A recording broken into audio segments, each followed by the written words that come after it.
So once again, thank you everyone for joining. I am honored and privileged to welcome our guest today, one of the most innovative ETF issuers that we're privileged to do business with at SIBO. Allow me to introduce you to Cathie Wood, CIO and CEO of ARK Invest, Jan Van Eck, who is CEO of Van Eck, and of course, Kevin O'Leary, Chairman of O-Shares and well known for Sharktank. So thank you everyone for joining. Let's just dive right into the questions that I've prepared for you. This is a really exciting time in the ETF industry, no doubt, with the growth from all aspects, despite all the hurdles we've had to overcome given the pandemic. But looking back, I mean, essentially, Jan, of all of us, you were the first to enter into the ETF industry back in 2006, I believe, and now you have 58 ETFs. Cathie, you joined in 2014 and have 7 ETFs, and Kevin, you joined in 2015 with 4 ETFs, which we proudly accepted as a transfer over to the SIBO platform just at the end of last year. So welcome. Each one of your partnerships are essential to us and super important. What I'd like to ask you is, given the growth and your assets that you've raised, what is next for 2021? Jan, we'll start with you. Sure. Good morning, everyone. It's great to see you. I think one of the biggest things that's happening is the macro horizon, where we're seeing a paradigm change, I think, in I'll call it the environment of the financial markets. So since the global financial crisis, basically monetary policy, the central bank was supporting the financial markets with a whole bunch of stimulus measures. What we've seen over the last year, though, is I think with the fiscal spending happening, GDP growth is expected to be in the 6, 7, 8, 9, even 9% growth range in the United States this year. Those are numbers that we haven't seen since the 1950s. And what I think will have a direct impact is driving interest rates up at the 10-year interest rates. And so in November, we said those rates will go up. Right now, they were 80 basis points. Then we said it would go up between 1.5% and 2%. That happened in 3 short months. And we think that now there's a risk in the second half of the year with this tremendous stimulus that interest rates go higher. That will cause some turbulence in the financial markets. I think it's okay for equities, but fixed income, I think, will be challenged. And so you really have a new dynamic coming into play, we think, now compared to the last 10 years. You can't agree with you more. Kevin, what are your thoughts?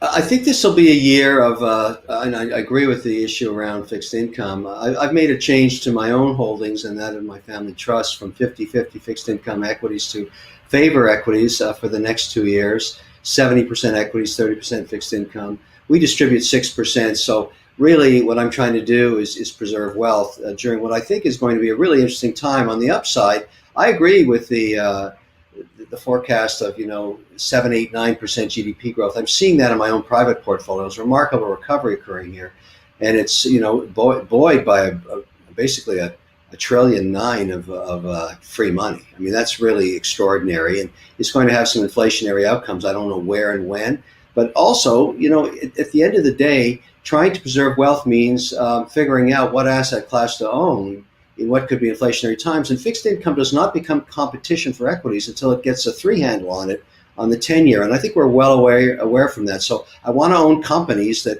have pricing power in inflationary times, that are profitable, have high return on assets. It's kind of boring. It's not as rock and roll as it's been for the last year coming through the pandemic. I think now people seeking quality, profitability, sustainable return on assets as we try and figure out what this economy looks like post-pandemic. There are some sectors that are permanently damaged because of consumer behavioral changes, and I'd argue airlines are one of them. I'm not planning on flying as much. My companies have slashed their budgets 20 to 50% on business, travel, entertainment. And I know everybody wants it to be the way it was, but technology has replaced it. I don't need to fly to Dubai anymore. We're doing Zoom calls every week. So that I will go, but it'll be far less frequently. And that's very profitable for airlines. As an example, when you fly everybody to Orlando for $89, that's a crappy business. And I expect that'll show up eventually in price earnings valuations for sectors like that. Cathie, what's in store for your 2021? Well, we're all focusing on the same variables, right? First, interest rates. A lot of observers, analysts, strategists worry that this rise in interest rates is going to hurt strategies like ARCs. And certainly that has been the case in this risk-off period or this rotational period in the market. We do not believe that 0.5, 1, 1.5, or 2% interest rates were ever discounted in the market as being permanent. We believe the market has been pricing stocks on more of a normalized, say, 3 to 4 to 5% interest rate longer term. The reason I say that is I've been marveling since 2000, the tech and telecom bust, that every time the S&P 500 multiple got into the 20 to 25 range, the market topped out, despite the fact that interest rates were falling from that 6% to ultimately what we saw last year's 0.5%. Now, I think a key question for us, though, is how far will interest rates go up? And that involves fears around inflation. There are a lot of supply chain issues that we're seeing right now moving into pricing statistics. And we know the base effect last year, the oil price in the futures market going negative was quite unusual. And so now the rebound to roughly $60 per barrel is going to show through as other commodity prices rebound. They're going to show through in all of the price indices. So we might see 3 to 4% on some of the indices, CPI, PPI. But the question is that going to be sustained? We believe we're in a nice cyclical bounce right now, but we think there are two powerful deflationary forces at work in the global economy. One is good, one is bad. The good deflation is associated with innovation, and we're seeing some massive deflationary forces. Just looking at DNA sequencing, 40% cost declines for every cumulative doubling in the number of sequences. Industrial robots, 28% cost declines for every cumulative doubling in the number of industrial robots. Battery pack systems, likewise, 28%. So powerful deflationary forces. That's good deflation. It's going to stimulate a lot of demand going forward, adding to the cyclical momentum out there and being sustained far beyond the cyclical moves. The bad deflation is coming from companies, and this will intensify, we believe, over time, who spent the last 20 years catering to short-term oriented shareholders who were demanding profits and profits now. So what they did, and some people call this financial engineering, they leveraged up to buy back their shares, pay dividends. They did not invest enough in innovation, and the innovation explosion we are seeing now is going to put them in harm's way. That being the case, in order to service their debt, they will have to cut prices to clear inventory of what will be potentially obsolete products. So that's bad deflation. So we actually think that deflationary forces, once we get through this base effect, inflation rising for 3 to 4% for several months, maybe even up to 5-6 months. Once that is done, and I think this is the critical question we have to answer, will inflation continue or will it revert? We think it will revert. And then finally, on the markets themselves, in this period, as interest rates have been rising rapidly, we have seen high valuation stocks hit hard. In our view, longer run, the growth rates from these companies are going to be scarce out there. The growth that we're seeing in these innovative companies, these exponential growth trajectories, we think will be treated very well over time. Nonetheless, what we're seeing right now is a rotation from our strategies, our innovation-based strategies, into more cyclical strategies, more value strategies. And we think that's a good thing. This happened at the end of 2016 when President Trump was elected against all expectations. The stock market took off, value took off, and we were negative because many investors understood that cyclical earnings growth would give our earnings growth a run for the money over the short term. That did happen, but that broadening out of the market actually was a very good launching pad for the next leg of our performance. 2017 was a fantastic year. So we like the fact that the bull market has broadened out, that it didn't continue to narrow into our kinds of strategies. We believe the market, therefore, is on a stronger foundation, the bull market is, and that it will serve as a launching pad for our strategies once the cyclical burst has been incorporated into stocks. Thank you, Cathie, Kevin, Jan. There's a lot there. I think we agree on much of it, maybe not on everything, but I definitely, we had thought like the worst fear that investors had was, in the past, it was the pandemic, it was COVID, but we're definitely seeing a shift now. We're seeing a shift to inflation, like you mentioned, becoming the biggest tail risk today. And, how do we hedge against that in terms of utilizing the ETFs that we have, that we offer now, and that we're going to launch in the balance of 2021.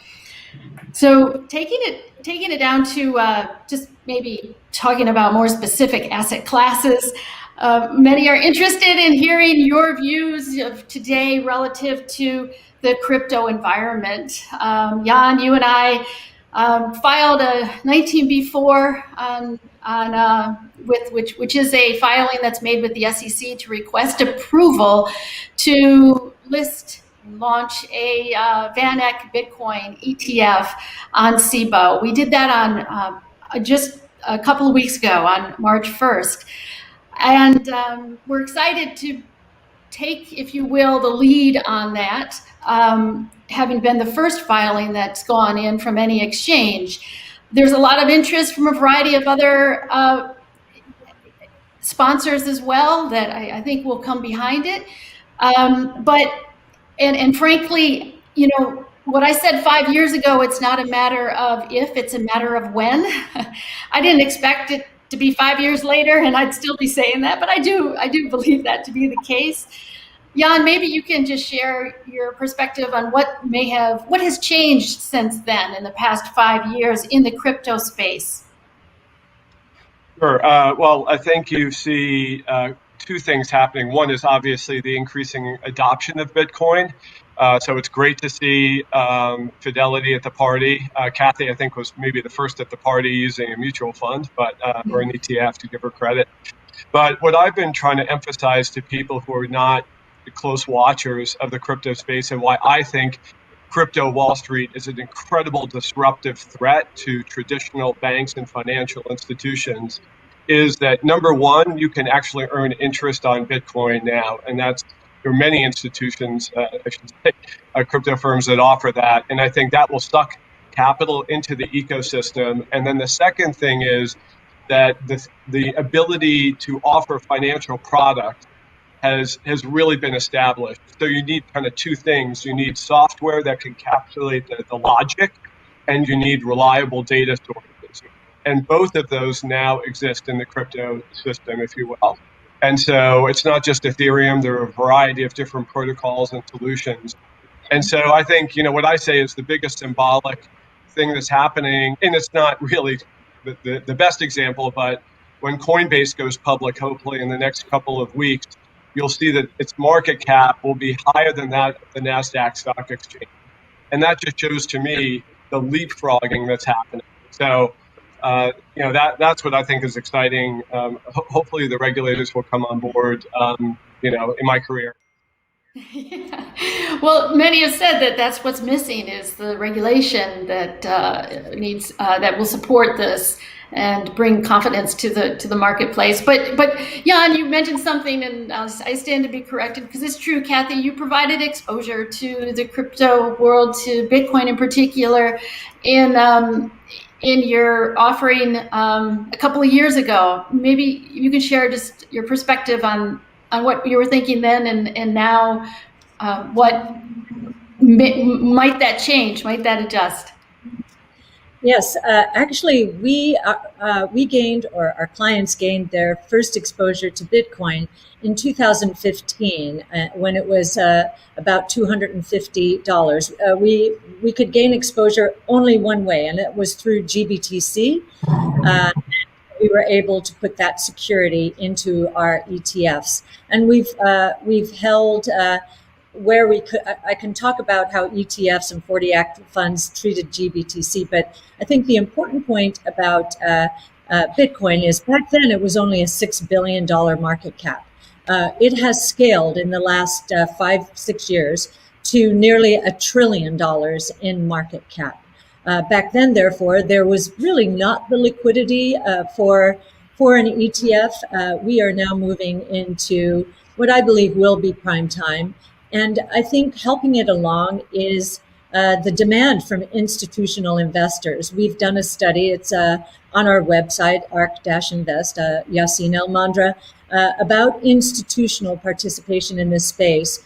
I think we did a million Monte Carlo simulations and came up with if institutions use that kind of analysis where they maybe want to minimize the volatility, or on the other extreme, maximize the Sharpe ratio, they probably should put something between 2.5% and 6.5% of Bitcoin in their portfolios. And the reason is that the correlation of returns to other asset classes is extremely low. In fact, according to our analysis, the highest correlation is to real estate, 0.34. And so it's what every asset allocator seeks, non-correlated assets. And we do believe this is the first new asset class, truly new asset class since the 1600s, since equities. So we're pretty excited about it. I think the most surprising development recently, and we didn't expect it when we wrote our institutional report, is that companies are now diversifying their cash with Bitcoin. We've seen Square do this, Tesla do it, MicroStrategy's it's defining its business around it now. And one of the reasons, as Tesla announced yesterday, is it would like to do business in Bitcoin in regions of the world, well, anywhere, but especially regions of the world where the conversion from fiat, from one fiat to another, is prohibitively expensive.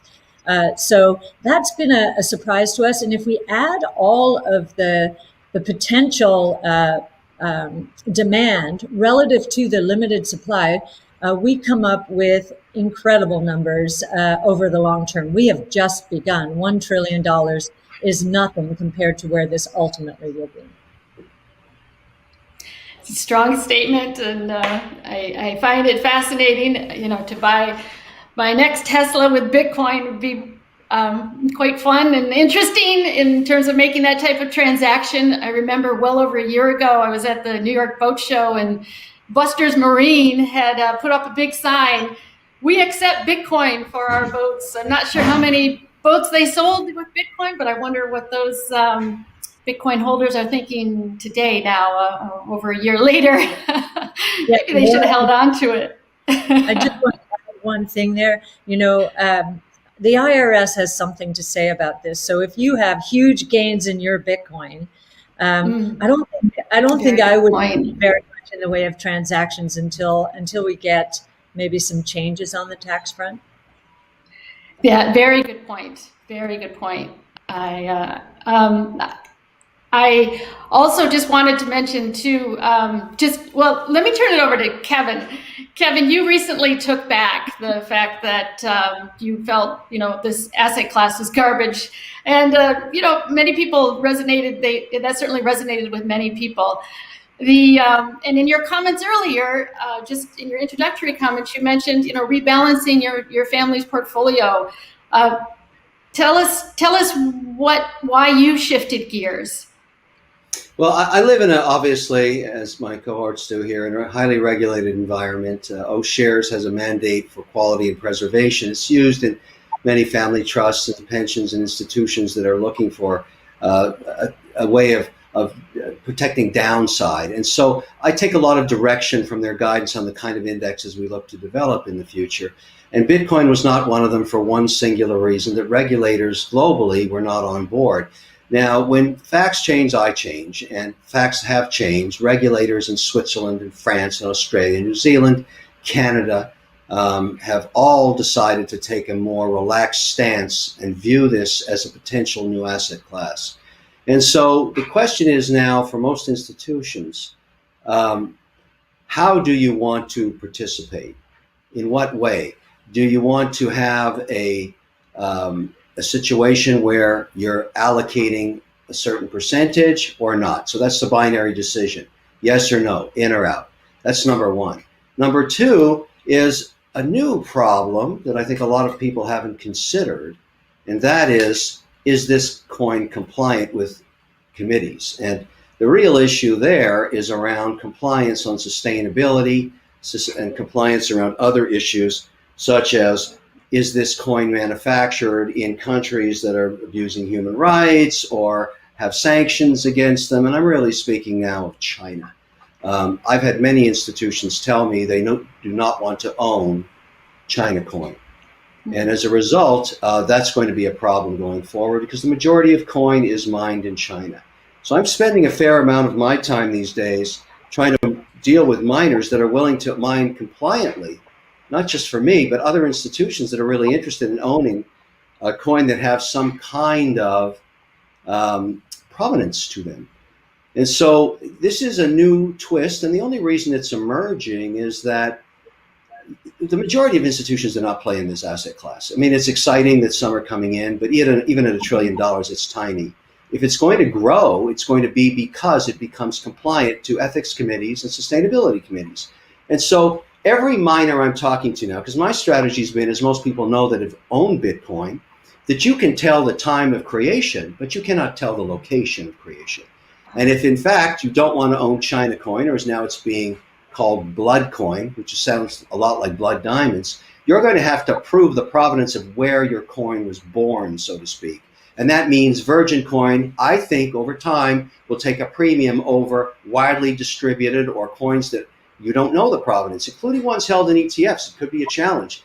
I believe that ETFs will start to say these coins are known coins, mined in compliant countries, and these are not, or these coins are mined sustainably. So we've got a really interesting issue brewing here. I've been talking to miners. In fact, just before I came on here, I was on with another one, looking for capital, because they're finding out pretty quickly when they go to institutions to expand their operations, they're getting the compliance question I'm raising right now. How are you mining this? Are you using hydroelectricity? Are you burning coal? Where is the geography of your locations? How can you prove to us that what you're doing is compliant around what our standards are? Now, this is a whole new twist to this asset class, because the complexity of mining coin will only go up. And of course, you need a lot of processing power. Right now, the equipment is at a premium, margins at a premium. I've met manufacturers, if you want to call miners that have production costs as low as $5,500 USD, and others that are at $20,000. So it really determines on the volatility which of these is going to survive. But the amount of capital available for sustained mining is much higher. My strategy is simple. I'm going to partner with institutions, the ones that have come to me after talking about this. I'm going to buy positions in mines. I'm going to take a royalty off their production and know with certainty that my partners' coins are virgin and compliant. And I believe over time I will be paid a premium for those, and I'm not planning to trade them. To me, it's property. It's no different than real estate. You either believe in it or you don't. My current allocation is 3%. I think Laura, I think this ESG issue is becoming a major issue for Bitcoin. There's a good Cambridge University study though that shows that 75% of miners use renewable energy, and of the total use of energy for authentication, or people call it mining, I call it authentication, just about under 40% of their energy comes from renewable sources. There's a public company called Riot Blockchain that uses only renewable energy, I believe, in New York State. So I think Kevin's identified an issue, and I think some people will use it to slow adoption. But I just wanted to point out those statistics. It's interesting, the standards that are applied to the Bitcoin and crypto world are not necessarily applied to other industries. Yeah, I'll just add one more on the ESG front, because I know that Treasury Secretary Janet Yellen has focused on the environmental impact. So Yassine El-Mandra, our analyst, did a study and compared Bitcoin mining to gold mining, because Bitcoin's primary use right now is digital gold, and showed that the energy consumption associated with Bitcoin mining is a fraction of that for gold mining. And then when you broaden out the energy use by the entire financial services community, if DeFi, decentralized finance, is what we are talking about here, the energy consumption is, I think, a decimal point relative to that. That every miner looking for capital is making right now, that the cost of maintaining fiat currencies is much more expensive. It is finding deaf ears on compliance committees and sustainability committees.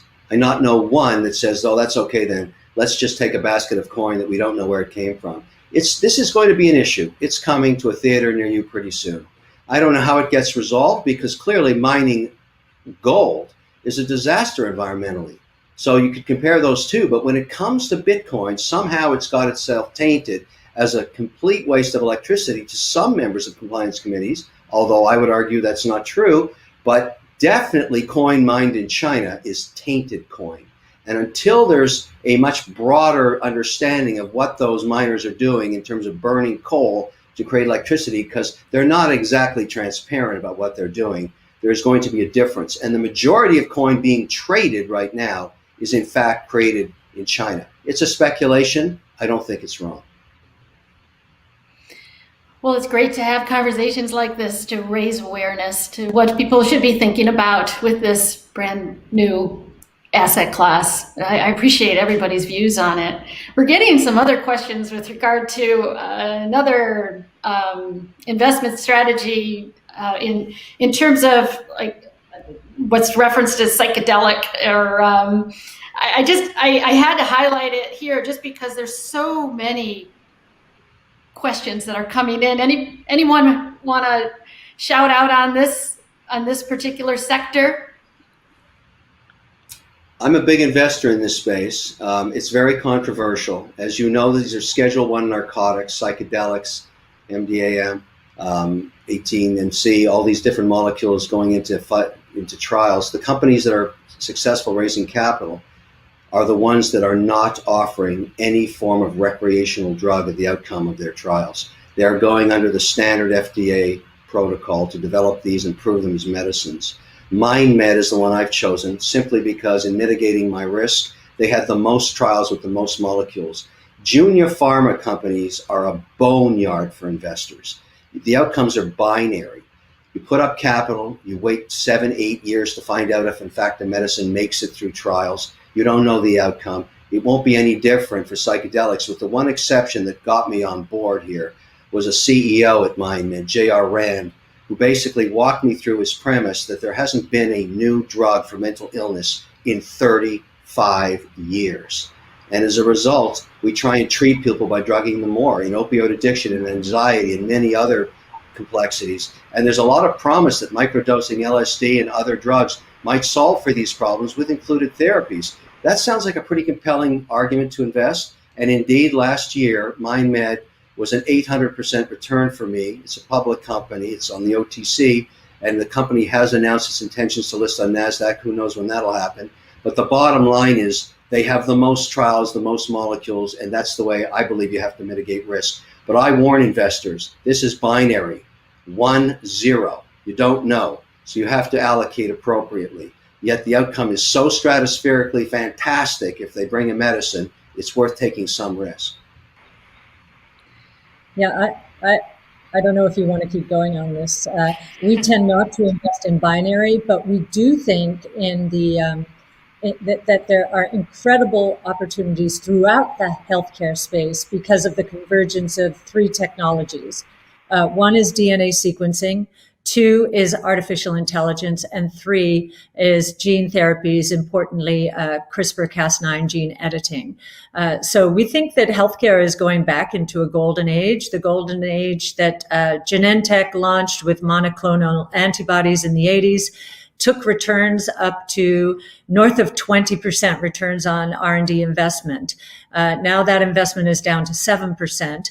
We think this convergence of these three technologies, which from a cost point of view has only been possible recently, is going to create a new golden age in healthcare, which from our point of view could take returns north of 30%. So even better than what we saw in the 80s and 90s. Thank you for your comments on this. Fascinating. I've learned a lot just in your two responses. That's helpful. Look forward to what's to come in a very positive way. Let's pivot to volatility and the recent trading patterns that we've been watching from afar or been involved in. There's been a lot of change in first of all access in terms of the apps that many new investors are utilizing, that utilize confetti to promote additional activity on the app and additional trading. Essentially the impact of social media, the strength and the reach of it, markets hitting all-time highs. I mean, the list is long as to potential reasons why we're seeing this volatility and recent trading platforms that patterns that are coming from retail and primarily. So, Jan, you've just launched an ETF buzz, which definitely caught a lot of attention, and I'm curious what your premise was behind the new Van Eck Vector Social Sentiment ETF.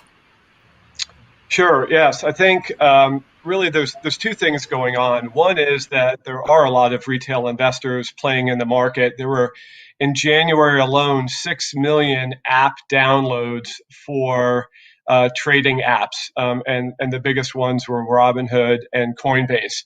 So clearly, individual investors are more engaged because of zero commissions and the crazy bull market of the last 12 months. But I think there's a separate trend entirely, which is that good investment ideas are not the monopoly of Wall Street. I think, Cathie do a shout out to Cathie because she's done a great job by sharing and being very open with the research that ARC produces. And so the concept of looking at all the messaging on investor platforms, whether it's StockTwits or Reddit or Twitter, and looking for signals and information in all those messages is really not a new one. It's been around for quite a while. The index that we track is also an index that's been a while. It uses natural language processing to take all those millions of messages and invest in large cap stocks. It's been around since 2015, and I think what we always look for when we launch a new ETF is a unique return profile, and this index we think captures not just momentum stocks, which one would think about with GameStop and everything like that, but also I'll call it contrarian plays. So in the fund and in today, there are some cruise lines, so some airlines, there's recovery plays as well. I'll call contrarian recovery plays, as well as sort of the big growth names of the FANGs and some of those other stocks. Well, congratulations with your initial success on this. Kevin, Cathie, anything you'd like to add? Well, I think what's going on right now has to do with the baby boom echo. There's an intergenerational wealth transfer taking place, and we do. As thank you, Jan, for the shout out here.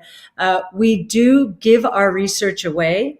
And we engage pretty intensively with our clients with webinars and, putting out our the top and bottom performers of the week and putting out our trades every day, disclosing our trades every day.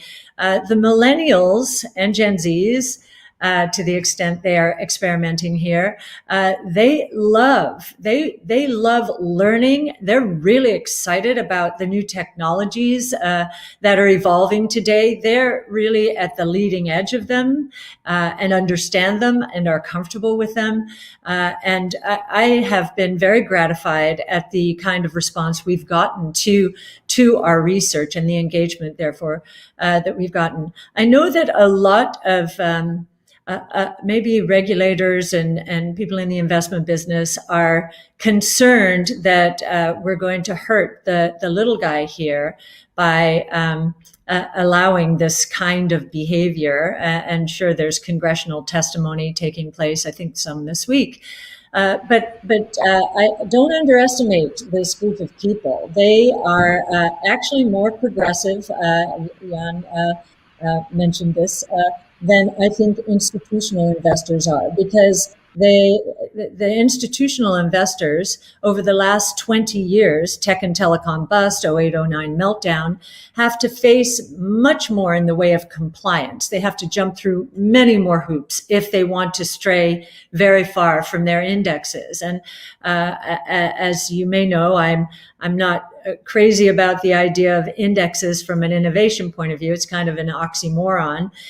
Stocks and indexes are there because of their past success, and disruptive innovation is likely to disrupt the traditional world order. So I think that the heavily indexed or benchmark sensitive approach to investing is ripe for change. And I think that the retail investor, the individual investor, is actually leading the charge. Now, one other thing, just to focus on harm risk to the individual investor. These young people, and it's young and old people, anyone with a desire to understand how the way the world's going to work, they might speculate on Robinhood, but the beauty of what's going on is they're going to learn very quickly because losses impact psychology and sentiment much more than gains do. And so this period of risk off, risk on, I think is going to be very good in terms of teaching, especially millennials, those who have not had any training in the financial world. It'll teach them quickly that there are risks. Sure, opportunities, that's been the last year. There are risks, and you can lose a lot of money if you take too many risks. So I think they'll learn quickly, and I'm not as worried about that as others are. I just wanted to add something about Robinhood, that because most people that have criticized it, particularly on the Hill, have actually never used it. I decided to join the Wall Street Bets crowd. I became a member of the whole Reddit, call it the herd, if you will. I downloaded Robinhood. I put $10,000 into it. I called the CEO up. I had no idea if Vlad would call me back. He did. And the night before he went to Congress, I wanted to offer him encouragement. I think he's done something very innovative and educational. He's the number one app being downloaded, or at least he was during that period on the Apple Store. It's got over 20 million accounts. But here's a fact that a lot of people I don't think understand. You cannot short stocks on Robinhood. There are many OTC stocks you can't trade. He's an engineer. He's a pragmatic guy. And I'll speak, I think, words of support, because he's trying to stop young people who are using the platform to learn, even though it's been gamified, that's true, from blowing themselves up. You can't use excessive margin. You can't short stocks on margin. There's so many things that are very educational. As a young trader, I learned pretty damn fast that you can really hurt yourself when you start to use tools you don't understand the power of. And he's removed that from the platform. I'd add one other thing that is changing institutional behavior. If you're in the business, and these are usually hedge funds, 2 and 20 mandates that go into the Russell 2000 and short stocks that are very thinly traded with heavy short floats, you have new risk because the data information is less expensive and more accessible than ever before. And what I learned about the Reddit crew, they're not as dumb as everybody thinks. There's a lot of people there that understand that a very small amount of capital on the right situation can cause a tremendous pain for shorts. So they now have a new risk in their models. And I think it's going to be very difficult because that herd is riding every night, communicating sometimes hundreds of thousands of times, finding their next target and squeezing out those shorts like a teenage pimple. And for some of them, they're going to make money, but it's a whole new risk for the old traditional hedge model. Well, what's funny, Kevin, is I think the hedge funds are on Reddit. Smart guys like you are on these platforms too. So it's not one camp over here and the other camp over there. I will say, though, there is a very legitimate concern about market manipulation.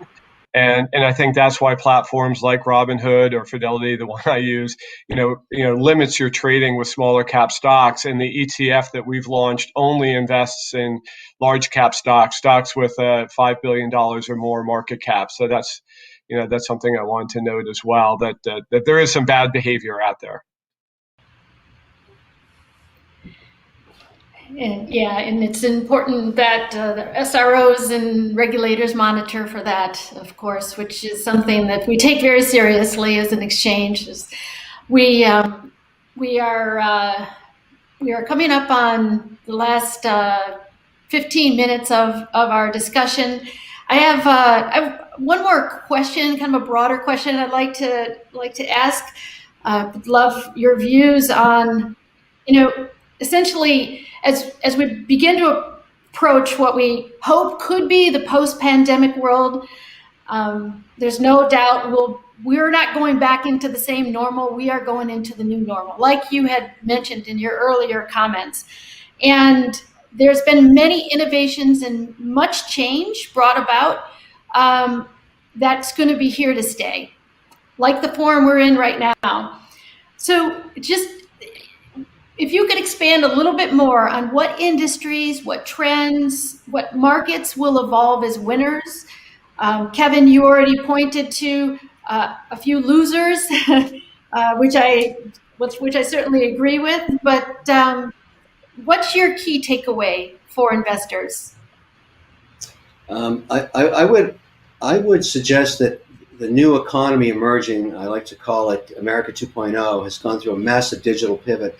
The successful companies are ones that are going to sell direct to their consumers on an ever-increasing basis, using the technologies that were made available and then tested during the pandemic. And I would argue at the large cap, just look at Nike's numbers. They've achieved something in 5 months that they thought would take 6 years. They're almost at 50% of their global sales direct to consumer, much less reliance now on the old retail model, which is very inefficient. Plus, they're getting tremendous amount of data about their customers' wants, needs, desires, style, all that, and when they buy and for what price points they buy, et cetera. And that mining of customer data, by the way, is not the purvey of large cap anymore. It's inexpensive, it's cloud-based. I have companies doing 50, 100 million that we're investors in that are using the same technology in all kinds of different sectors, everything from commercial kitchens to gym equipment manufacturing, greeting card companies, a wide range, insecticide manufacturers that have figured out a way to sell direct to consumers. And the stocks that are powering that are not just domestic.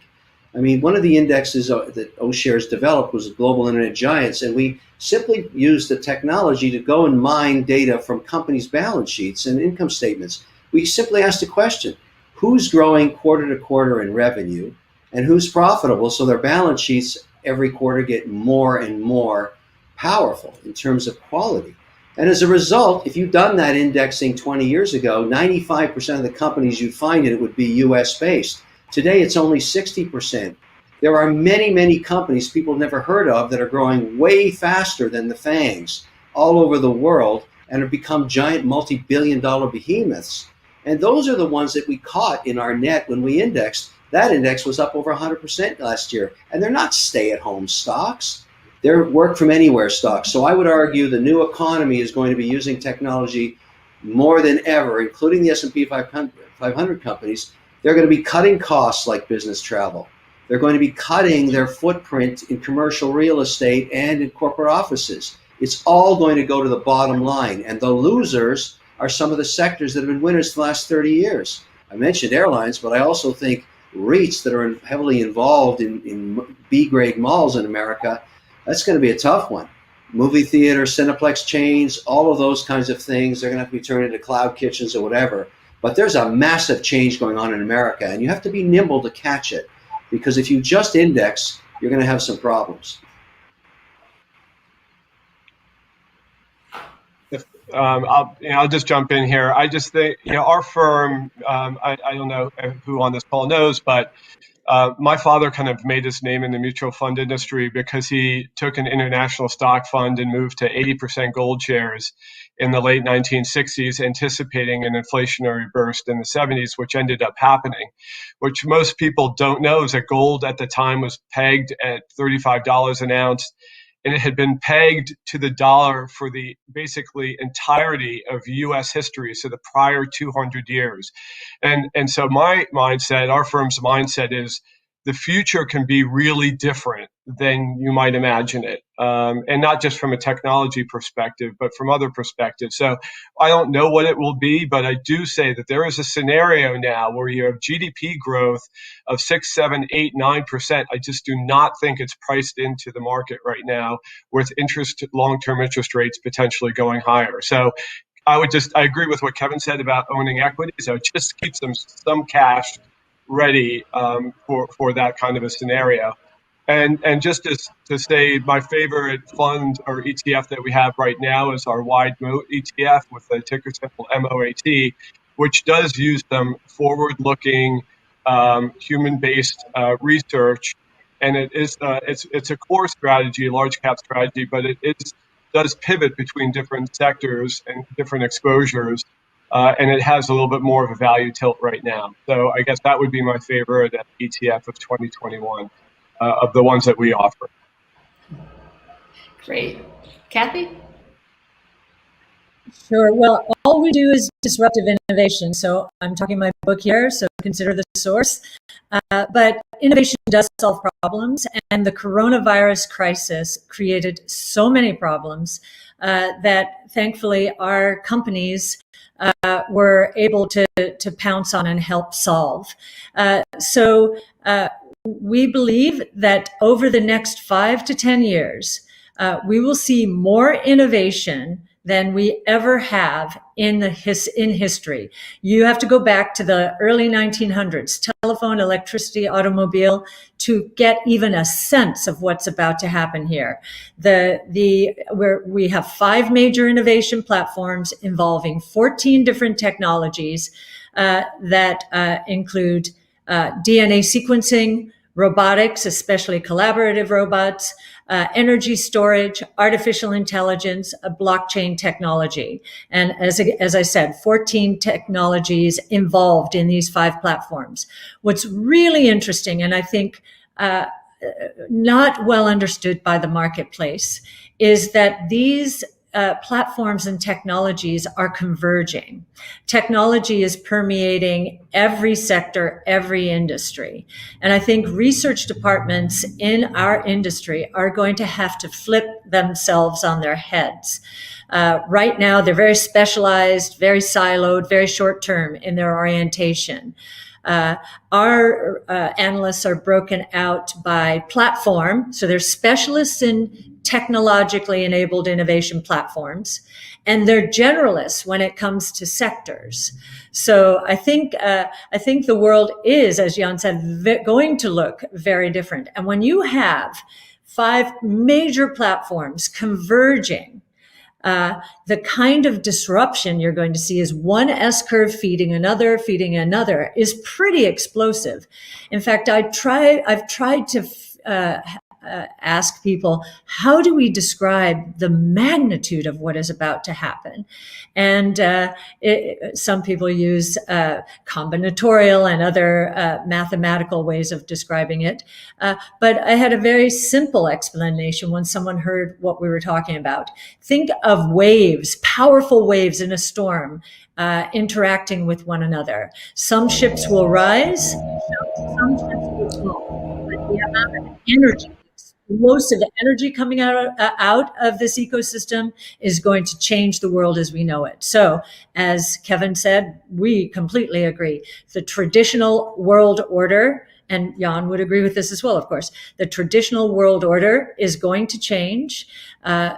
Beware, value. Yes, there are some great value stocks out there, but a lot of value stocks are in harm's way. We believe that more than 50% of the S&P 500 is going to be impacted dramatically by all of these changes. Well, Cathie, the model that you described certainly has proved successful thus far. So I love your analogy. I love your analogy about the waves crashing, because I could just feel it, as you describe it, and appreciate that. So we've come to the end of the did you want to jump in once, please?